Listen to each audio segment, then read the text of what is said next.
आप सभी का ई जोन मराठी एजुकेशन चैनल की ओर से स्वागत। चलिए आज हम इस ऑनलाइन लेक्चर में देखने वाले हैं दूसरी 10वीं कक्षा हिंदी हिंदी विषय का जो आखिरी कविता है पद्य विभाग 11वीं कविता समता की ओर। इस कविता का विषय प्रवेश और भावार्थ सरल अर्थ हम जानने वाले हैं इस ऑनलाइन लेक्चर में। समता की ओर इनके जो कवि हैं मुकुटधर पांडे, उनका परिचय सबसे पहले हम जानेंगे। उनका जन्म 1895 में बिलासपुर छत्तीसगढ़ में हुआ। उनकी मृत्यु 1990 में। उनका परिचय छायावाद के प्रतिष्ठित कवि मुकुटधर पांडे जी ने 12 वर्ष की अल्पायु से ही लिखना शुरू कर दिया था। उनकी जो काव्य रचनाओं में मानव प्रेम, प्रकृति सौंदर्य, मानवीकरण, आध्यात्मिकता और गीतात्मकता के तत्व प्रमुखता से परिलक्षित होते हैं। उनके पद्य के साथ साथ गद्य में भी पूरे अधिकार के साथ लिखा है। उन्होंने निबंध और आलोचना ग्रंथ भी लिखे हैं। उनकी जो प्रमुख कृतियां हैं पूजा फूल, शैलबाला उनके कविता संग्रह हैं। लक्ष्मा अनुदित उपन्यास है, अनुवादित उनका। परिश्रम उनका निबंध लेखन है। हृदयदान, मामा, स्मृतिपुंज आदि उनकी प्रमुख कृतियां हैं। मुकुटधर पांडे जी का यही आप प्रतिमा देख रहे हैं। प्रस्तुत पद्य संबंधी प्रस्तुत कविता में कवि ने शिशिर ऋतु में पड़ने वाली अत्यधिक ठंडक से परेशान प्राणियों, साधन संपन्न एवं अभावग्रस्त व्यक्तियों के जीवन यापन का सजीव वर्णन किया है। कवि का कहना है कि धनवान और निर्धन दोनों भाई भाई है। समाज में अमीरों को गरीब भाइयों की भलाई के बारे में अवश्य विचार करना चाहिए। देखिए विद्यार्थी मित्रों, इस कविता का सबसे पहले हम विषय प्रवेश जानने वाले हैं। शिशिर ऋतु की ठंडक से मुझे वातावरण को प्रभावित कर देती है। उसका प्रभाव प्रकृति, पृथ्वी, वनस्पतियों, जीव जंतुओं, मनुष्य तथा आकाश में स्थित चांद तारों पर भी उसका प्रभाव पड़ता है। यह ऋतु धनिक वर्ग से जैसे सुविधापूर्ण अमीर संपन्न लोगों के लिए जहां आनंददायी होता है, वही दीन दरिद्र जैसे सुविधा विहीन लोगों के लिए कष्टदायी होता है। प्रस्तुत कविता में कवि ने शिशिर ऋतु में पड़ने वाली अत्यधिक ठंड से परेशान प्राणियों तथा साधन संपत्ति एवं अभावग्रस्त व्यक्तियों के जीवन यापन का सजीव वर्णन किया है। अंत में कवि कहते हैं कि धनवान और निर्धन व्यक्तियों में दोनों भी भाई भाई अगर हैं, इसलिए धनी वर्ग के लोगों ने गरीब भाइयों की भलाई के बारे में अवश्य विचार करना चाहिए। यही इस कविता का विषय प्रवेश है। तो चलिए, हमने अब विषय प्रवेश जाना है, तो छात्रों अब हम जानने वाले हैं कविता का सरल अर्थ। सबसे पहले हम इस कविता का वाचन करेंगे। वाचन करने के बाद हम उसका सरल अर्थ जानेंगे।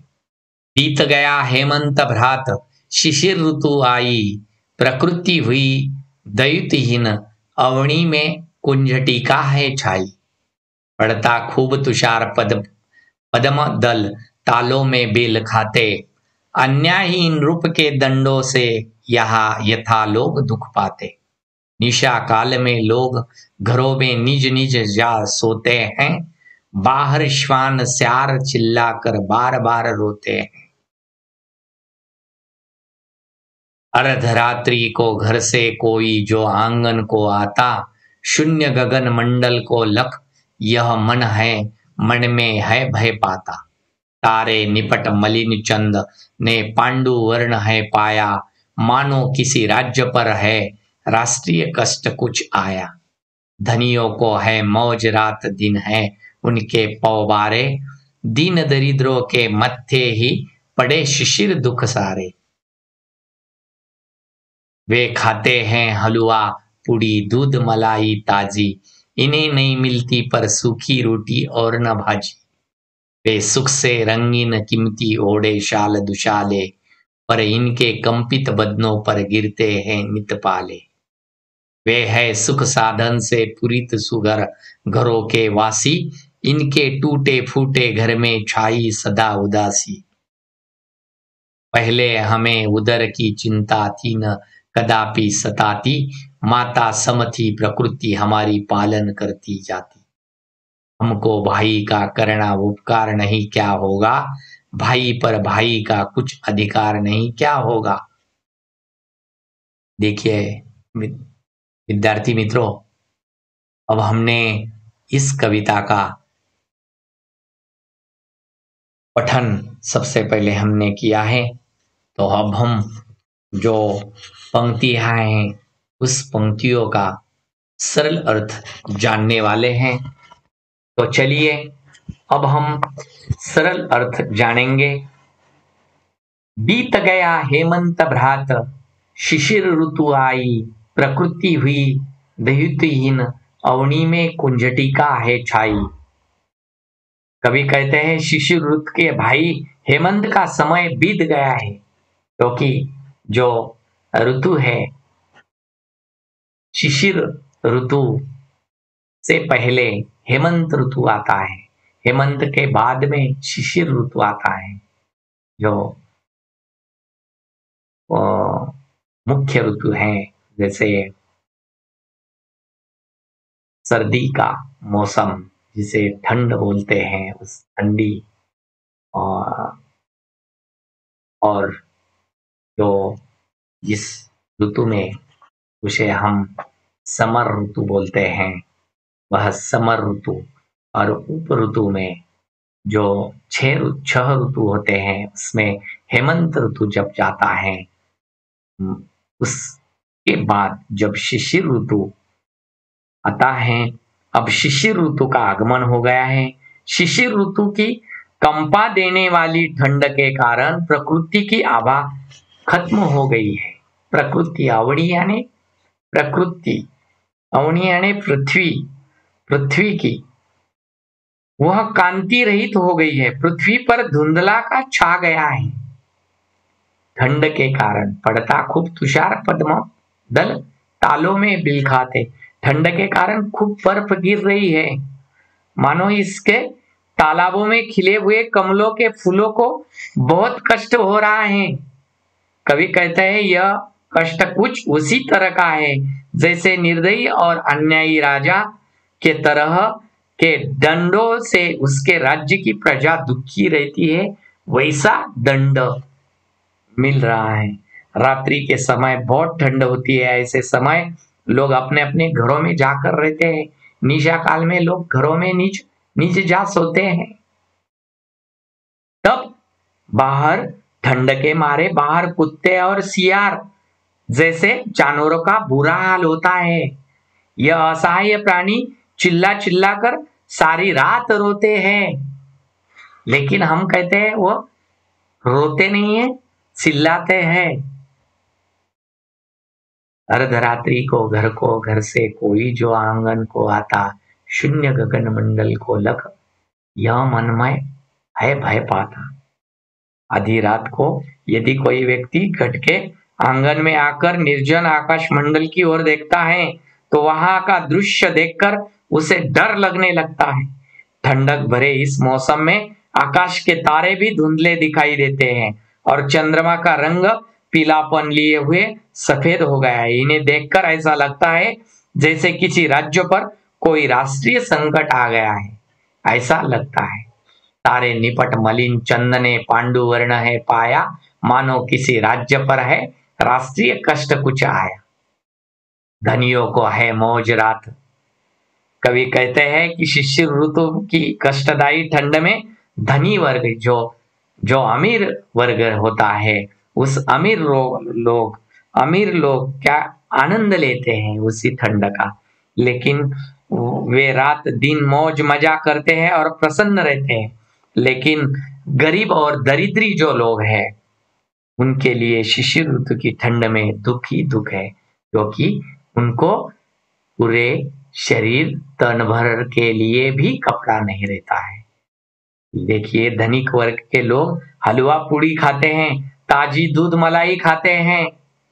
देखिए आगे कहाँ है, वे खाते हैं हलवा पूड़ी दूध मलाई ताजी और ठंडक का आनंद लेते हैं।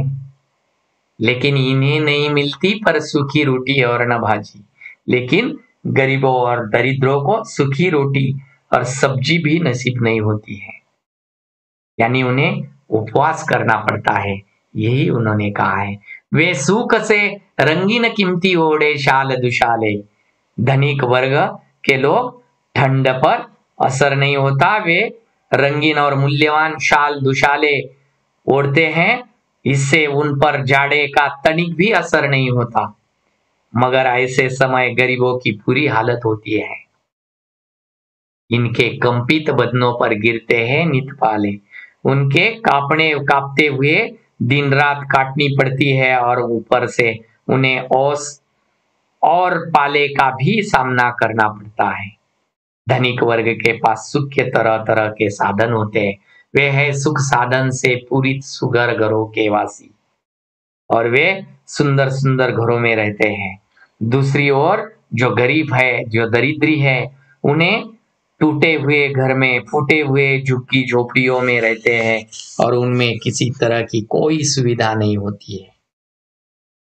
वह सदा उदासी का माहौल होता है। कभी कहते हैं आगे, पहले हमें उदर की चिंता थी न कदापि सताती। कभी कहते हैं पहले सब लोग प्रकृति पर निर्भर करते थे, किसी को पेट भरने यानी क्षुधापूर्ति की कोई चिंता करने की आवश्यकता नहीं थी। पर अब प्रकृति से हमारी सारी आवश्यकताएं पूरी हो जाती थी। वह माता की तरह हमारा पालन पोषण किया करती थी वह प्रकृति। लेकिन कभी कहते हैं कि मनुष्य मनुष्य में कोई अंतर नहीं होता था, सभी का आपस में भाई भाई का नाता था। एक भाई का दूसरे भाई पर कुछ न कुछ अधिकार होता है। वैसा इसलिए हमारे मन में एक दूसरे का उपकार करने की भावना होनी चाहिए। यही सीख हमें इस कविता से मिलती है कि जो अमीर है, उस अमीर व्यक्ति ने गरीब लोगों की सहायता करनी चाहिए। यह संदेश जब जब मुसीबत हो गरीब पर, उस दरिद्र दीन लोगों पर, जो अमीर लोग होते हैं, उन्होंने उन पर उपकार करना चाहिए, उनकी सहायता करनी चाहिए। यही सीख हमें इस कविता से मिलती है। यही हो गया इस कविता का सरल अर्थ। तो विद्यार्थी मित्रों, हमने अभी इस ई-ज़ोन मराठी एजुकेशन चैनल पर आप इस ऑनलाइन लेक्चर को देख रहे हैं। इस चैनल पर, इस यूट्यूब चैनल पर इसके अलावा मराठी 8वीं से लेकर 10वीं कक्षा तक जो लेसन और पोएट्री यानी गद्य और पद्य के ऑनलाइन लेक्चर्स आपको देखने के लिए मिलेंगे। इसके अलावा मराठी का 5वीं कक्षा से लेकर 12वीं कक्षा तक का संपूर्ण मराठी व्याकरण, उनके भी ऑनलाइन लेक्चर्स आपको इस चैनल पर देखने के लिए मिलेंगे। इसके अलावा हिंदी कक्षा 10वीं के जो गद्य और पद्य के ऑनलाइन लेक्चर्स आपको इस चैनल पर देखने के लिए मिलेंगे। इसके अलावा हिंदी का 5वीं कक्षा से लेकर 12वीं कक्षा तक का जो व्याकरण है, वो उस व्याकरण के ऑनलाइन लेक्चर्स भी आपको इस चैनल पर देखने के लिए मिलेंगे। इसके अलावा जो current affairs and latest news for MPSC, UPSC and other exams के जो ऑनलाइन लेक्चर्स है, वे भी आपको ई जोन मराठी एजुकेशन इस चैनल पर देखने के लिए मिलेंगे। तो विद्यार्थी मित्रों, अगर आपने ई जोन मराठी एजुकेशन चैनल को अगर सब्सक्राइब नहीं किया हो तो सबसे पहले सब्सक्राइब कीजिए, लाइक कीजिए, शेयर कीजिए। अगर आपको यही ऑनलाइन लेक्चर्स पसंद आया हो तो इसे शेयर करना मत भूलिए। और चलिए, आपने इस चैनल को अंत तक देखा, इस ऑनलाइन लेक्चर को। आप सभी को मेरी ओर से धन्यवाद।